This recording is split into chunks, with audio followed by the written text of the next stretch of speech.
यते अब्रूता अस्वेवनौ सह यज्ञयमिति यदमुष्या यज्ञयमासीत् तदस्भवत यदा खुगरीशगुं संभारो भवति हरिः ओम्।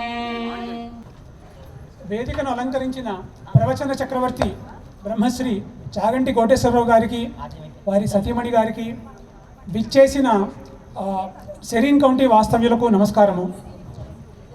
పూజ్యులు, మాననీయులు, గురువర్యులు బ్రహ్మశ్రీ చాగంటి కోటేశ్వరరావు గారు జగమెరిగిన విప్రులు. చందమామకు చల్లదనాన్ని పరిచయం చేయటం, మల్లెపువ్వుకు సుగంధాన్ని పరిచయం చేయటం, సూర్యుడికి వేడి గురించి వివరించే ప్రయత్నం చేయటం ఎంత అవివేకమో తెలుగు భాష తెలిసిన వారికి బ్రహ్మశ్రీ చాగంటి కోటేశ్వరరావు గారి గురించి పరిచయం చేయాలని ప్రయత్నించడం కూడా అలాగే అవివేకం. తథాపి ఔపచారికముగా సభా మర్యాదను పాటించి వారిని గురించి 2 పలుకులు పలికే భాగ్యము నాకు పూర్వ సుకృత ఫలము అని భావిస్తున్నాను. కేవలం 2 తెలుగు రాష్ట్రాలు మాత్రమే కాదు, యావత్ భూగోళంలో ఎక్కడ తెలుగు మాట్లాడేవారు ఉన్నా అక్కడ వినిపించే ఒకే ఒక వాణి బ్రహ్మశ్రీ చాగంటి కోటేశ్వరరావు గారి ప్రవచనం.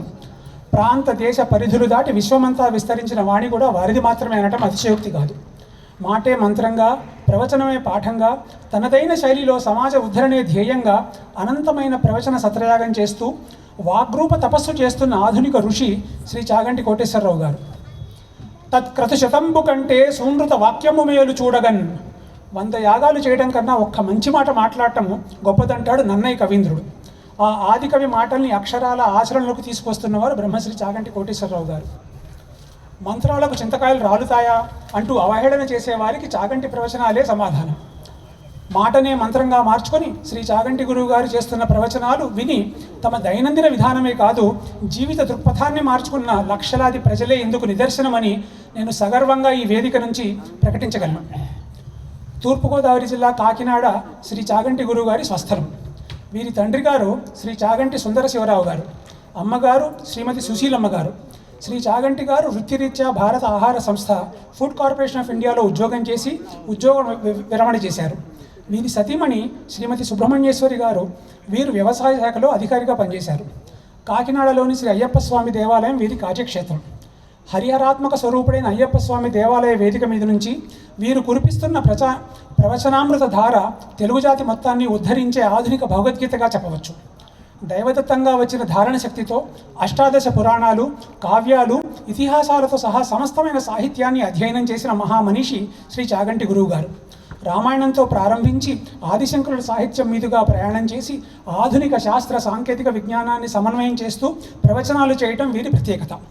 ఆధ్యాత్మిక ప్రవచనాలంటే వయసు మళ్లిన వారి కాలక్షేపం అనే ధోరణి సమాజంలో ప్రబలంగా నాటుకున్న దశ నుంచి ప్రవచనాలు యువతకు దిశానిర్దేశం చేసే చైతన్య దీపాలనే శకాన్ని సృష్టించిన ప్రవచన శక పురుషులు శ్రీ చాగంటి కోటేశ్వరరావు గారు.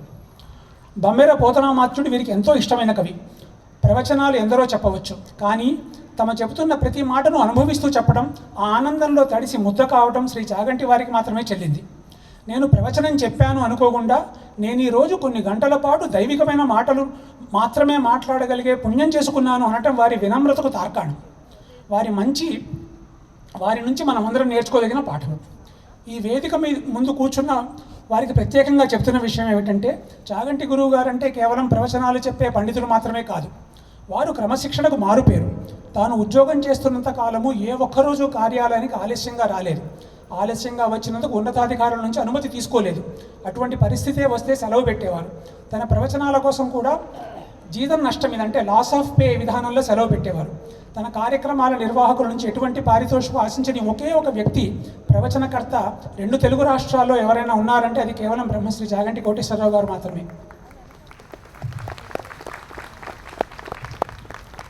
ఎంతో హోదా, మరెన్నో పేరు ప్రఖ్యాతులు ఉన్నప్పటికీ, నేరుగా తనపై అధికారులే తనకు శిష్యులుగా ఉన్నప్పటికీ ఏ ఒక్కనాడు వాటి నుండి లబ్ధి పొందాలని ప్రయత్నించలేదు.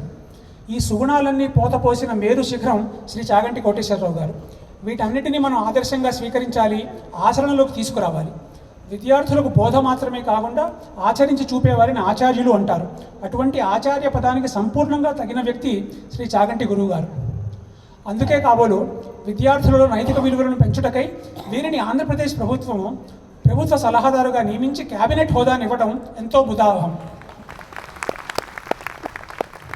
శ్రీ కంచి కామకోటి పీఠాధీశ్వరుడు జగద్గురుడు శ్రీ శ్రీ శ్రీ జయేంద్ర సరస్వతి స్వామివారు, వారి కరకమల సంజాతులు శ్రీ శ్రీ శ్రీ శంకర విజయేంద్ర సరస్వతి స్వామివారు శ్రీ చాగంటి కోటేశ్వరరావు గారిని సత్కరించి 2012వ సంవత్సరంలో ప్రవచన చక్రవర్తి అనే బిరుదును అనుగ్రహించారు. శ్రీ శృంగేరి పీఠాధీశ్వరుడు శ్రీ శ్రీ శ్రీ భారతీతీర్థ మహాస్వామివారు, అవధూత దత్తపీఠాధిపతి శ్రీ శ్రీ శ్రీ గణపతి సత్యానంద స్వామివారు, ఇంకా ఎందరో పీఠాధిపతులు ఆశీస్సులను అందుకున్నారు. మన దేశంలో సమున్నతమైన విద్యా సంస్థ రాష్ట్రీయ సంస్కృత విద్యా ప్రతిష్టాన్. ఈ సంస్థ వారు 2014లో శ్రీ చాగంటి కోటేశ్వరరావు గారికి వాచస్పతి అంటే సాహిత్య విభాగంలో డాక్టరేట్ పట్టా అందించి సత్కరించారు. 2015లో విజ్ఞాన్ విశ్వవిద్యాలయం వారు గౌరవ డాక్టరేట్ బహుకరించారు. శారదా జ్ఞానపుత్ర వంటి బిరుదులు, doctor Pinnamaneni and Shrimati Sitadevi foundation వంటి ప్రతిష్టాత్మకమైన పురస్కారాలు ఎన్నో శ్రీ చాగంటి గురువు గారిని వరించి తమను తాము సార్థకం చేసుకున్నాయి. ఏ మహనీయుడి పాత్ర తాకడం వల్ల ఆ ప్రాంతం సుభిక్షంగా ఉంటుందో, ఏ మహనీయుడి వాక్కు శాసనమై కోట్లాది ప్రజలకు చుక్కానిగా నిలుస్తుందో, అటువంటి మహనీయులు బ్రహ్మశ్రీ చాగంటి కోటేశ్వరరావు గారు ఈరోజు మనందరి పుణ్య విశేషం వల్ల భక్తి పూజ అనే అంశంపై తమ ప్రవచన సౌరభాన్ని పంచడానికి విచ్చేసినట్లు భావిస్తున్నాను. కార్యక్రమ నిర్వాహకులందరి పక్షాన గురువు గారికి అనేక నమస్కారాలు తెలియజేస్తూ వారిని ప్రవచనం ప్రారంభించవలసిందిగా అభ్యర్థిస్తున్నాను. శ్రీ మహావిష్ణు స్వరూపస్య బ్రాహ్మణస్య గురుదేవతాస్వరూపస్య యోపాం పుష్పం వేద పుష్పవాన్ ప్రజావాన్ పశుమాన్ భవతి. చంద్రవాం పుష్పం పుష్పవాన్ ప్రజావాన్ పశుమాన్ భవతి.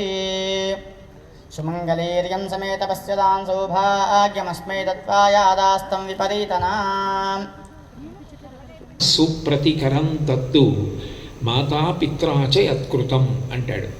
చిన్నప్పుడు అంత కష్టపడి తన గర్భంలో పిండాన్ని మోసి మృత్యు సదృశమైన వేదనను అనుభవించి బిడ్డకు జన్మనిచ్చి స్తన్యమిచ్చి పోషించి పెంచి పెద్ద చేసి ఎప్పుడూ బిడ్డ వృద్ధిలోకి రావాలని కోరుకోవడమే తప్ప బిడ్డ కష్టపడినా పర్వాలేదు, నేను మాత్రం సౌభాగ్యం ఆనందం అనుభవించాలని కోరుకోని తల్లిదండ్రులు ఎవరున్నారో వాళ్ళకి తిరిగి ప్రత్యుపకారం చెయ్యడం అన్నది ఏ బిడ్డకు సాధ్యమయ్యే విషయం కాదు. ఆస్తాంతావదీయం ప్రసూతి సమయే దుర్వారసూలవ్యధ నైరుచ్యం తనుశోషణం మలమయీ శయ్యాచ సంవత్సరి ఏకస్యాపి న గర్భభారణభరక్లేశస్య యస్య క్షమః దాతుం నిష్కృతి ఉన్నతోపి తనయత్తస్యై జనన్యై నమః అంటారు శంకరాచార్యులు వారు మాతృకా పంచకం. అందులో మాట్లాడుతూ అసలు తల్లికి తిరిగి నేను ప్రత్యుపకారం చెయ్యగలను అన్నవాడు లోకంలో ఉండడు.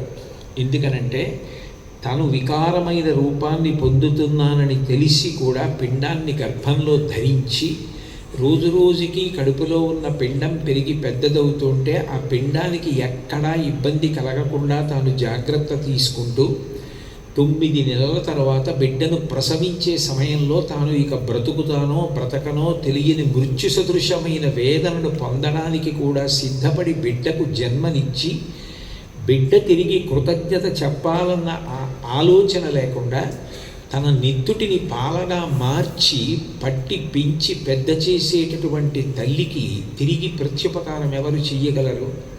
అటువంటి తల్లికి నిజానికి బిడ్డ ఇచ్చే బహుమానం ఏమిటంటే 1 సంవత్సరం పాటు నిద్రపోవడానికి అవకాశం ఇవ్వడు. ఏకస్యాపి న గర్భభారణ భరక్లేశస్య యస్య క్షమః. ఎందుకని అంటే మలమయీ శయ్యాచ సంవత్సరి. హేమంత ఋతువు వస్తుంది, శరదృతువు వస్తుంది, చలికాలం. రాత్రి మలమూత్రములను ఆ బిడ్డ విసర్జిస్తే చీర తడిసిపోతే తడిసిపోయిన చీరని ఒక పక్కకి ఒత్తిగిలించి తాను పడుకుని బిడ్డని పెంచి పెద్ద చేసింది తప్ప ఎన్నడూ విసుక్కోలేదు.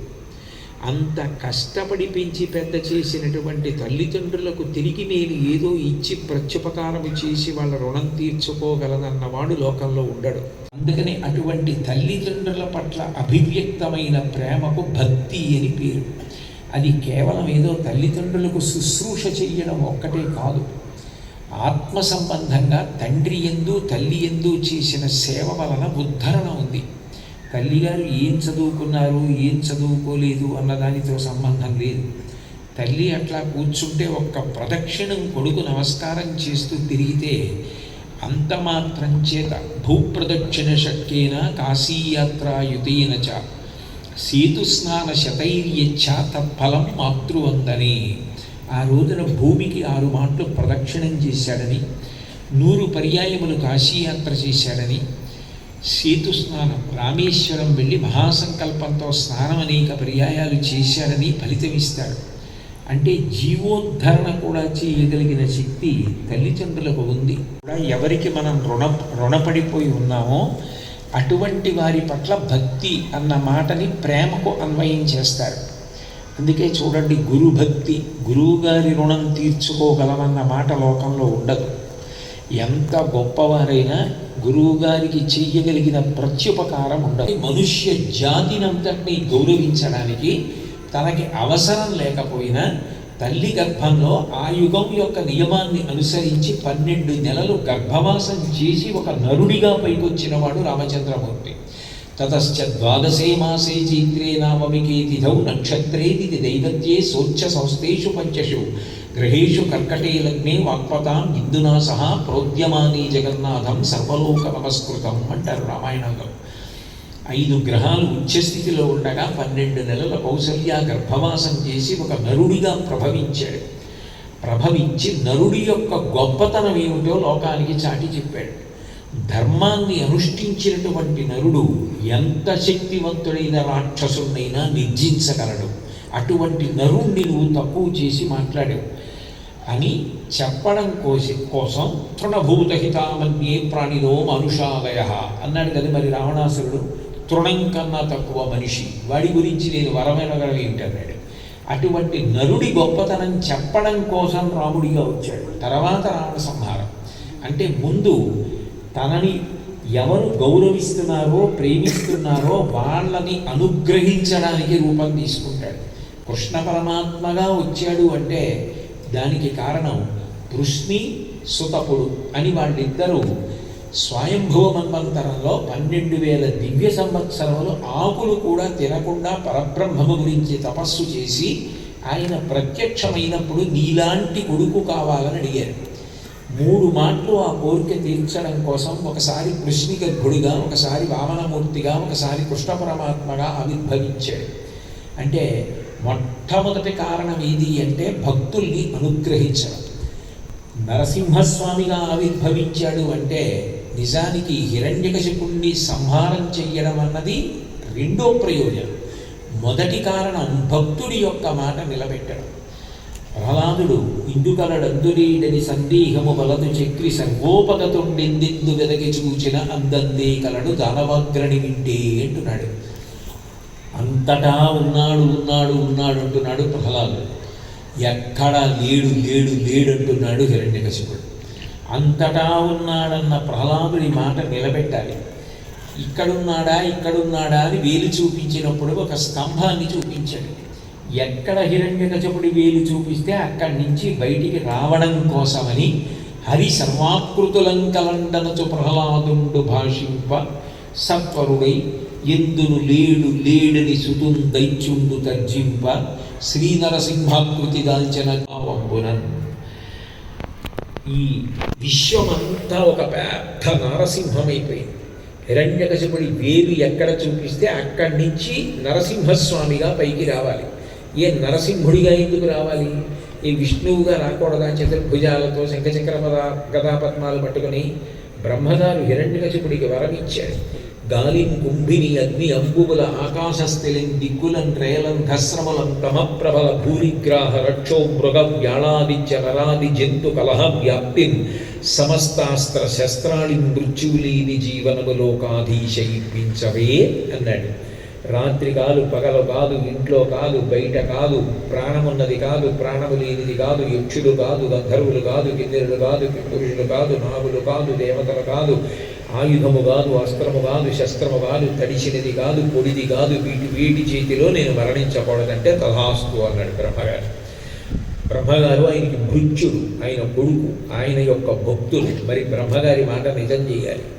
అందుకని ఇంట్లో కాదు పగలు కాదు గడప మీద, రాత్రి కాదు పగలు కాదు ప్రదోష వేళ, ప్రాణం ఉన్నది కాదు ప్రాణం లేనిది కాదు, కోసేస్తే బాధ ఉండదు పెరుగుతూ ఉంటుంది గోళ్ల చేత. కింద కాదు పైన కాదు తొడల మీద, అస్త్రము కాదు శస్త్రము కాదు, నరుడు కాదు మృగము కాదు, నరసింహముగా.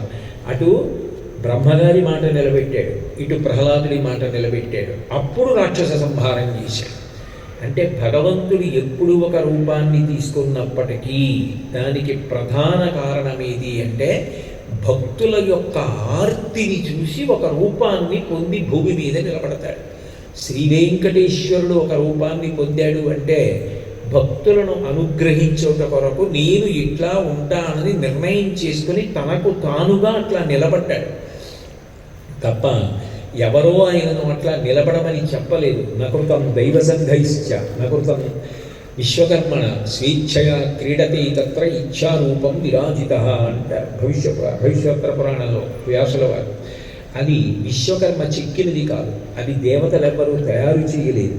సాక్షాత్ శ్రీమన్నారాయణుడు నేను ఇలా ఉంటే మీకు అర్థమవుతుంది అని ఎవరు నా పాదములు నమ్ముతున్నారో వాళ్ళకి సంసార సముద్రం ఇక్కడికే వస్తుంది అని చెప్పడం కోసమని పద్మాసనస్థయో పద్మావతీదేవి నిజపక్షమందును నిలుపుకొనుచు జనులకు తన చరణములే గతి అని దక్షిణకరము పాదములు చూప తనను నమ్మిన వారలకు ఈ భవాంబోతి కటిదగ్నమగునటంచు వామహస్తంబు కటిభాగమున నుంచి నరులకు సంకేతించుచుండ పరమ పావన శేష పర్వతము మీద అలరు ఆనంద నిలయమందనను నిలచి దివ్యమంగళ విగ్రహుండవ్యయుండు పరమ పావనుడు శ్రీ వెంకటేశ్వరుడు వేట్క అంటారు. ఆయన తనకు తానుగా అటువంటి ముద్ర పట్టి నిలబడ్డాడు తప్ప అది ఎవరూ చిక్కినది కాదు, ఎవరు అట్లా నిలబెట్టినది కాదు. సాక్షాత్ భగవానుడు తనకు తానుగా కలియుగంలో నేను ఇలా ఉండాలని నిర్ణయించుకుని అలా నిలబడ్డాడు. అది భక్తులకు ఒక సందేశం ఇవ్వడం కోసం అటువంటి ముద్రలు పట్టాడు. అంటే అసలు భగవంతుడు ఒక రూపాన్ని తీసుకొని భూమి మీదకి రావడానికి కారణం భాగవతోత్తములే. ఆ భక్తి, ఆ ప్రేమ అంత గట్టిపడి నిన్ను అంతటా ఉన్నవాణ్ణి ఒక రూపంతో చూడాలని ఆర్తి చెందితే ఆయన ఒక రూపంతో కిందకొస్తే అవతారము అంటారు.